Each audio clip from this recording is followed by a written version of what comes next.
Hyderabad SR Nagar లో love జిహాద్ సంఘటన వెలుగులోకి వచ్చింది. జిమ్ ట్రైనర్ గా చలామణి అవుతున్న సమీర్ ఖాన్ జిమ్ కు వచ్చే హిందూ అమ్మాయిల్ని టార్గెట్ గా పెట్టుకున్నాడు. ఇందులో భాగంగా మాయమాటలు చెప్పి ఓ యువతిని వలలో వేసుకొని ఆపై చిత్రహింసలకు గురి చేశాడు.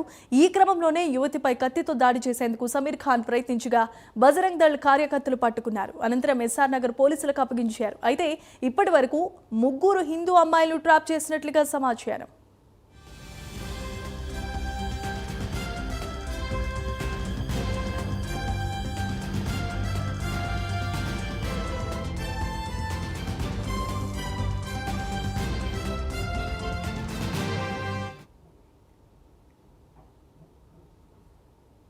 రైట్, ఇక హైదరాబాద్ ఎస్ఆర్ నగర్ లో లవ్ జిహాద్ సంఘటన సంచలనం రేపుతోంది. జిమ్ ట్రైనర్ గా చలామణి అవుతున్న సమీర్ ఖాన్ జిమ్ కు వచ్చే హిందూ అమ్మాయిల్ని టార్గెట్ గా పెట్టుకున్నాడు.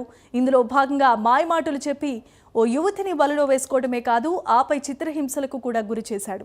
ఈ క్రమంలోనే ఆ యువతిపై కత్తితో దాడి చేసేందుకు సమీర్ ఖాన్ ప్రయత్నించగా ఈ విషయాన్ని తెలుసుకున్న బజరంగ్ దళ్ కార్యకర్తలు అక్కడికి చేరుకుని అతన్ని పట్టుకుని అనంతరం ఎస్ఆర్ నగర్ పోలీసులకు అప్పగించారు. అయితే ఇప్పటి వరకు ఈ సమీర్ ఖాన్ 3 హిందూ అమ్మాయిలను ట్రాప్ చేసినట్లుగా సమాచారం.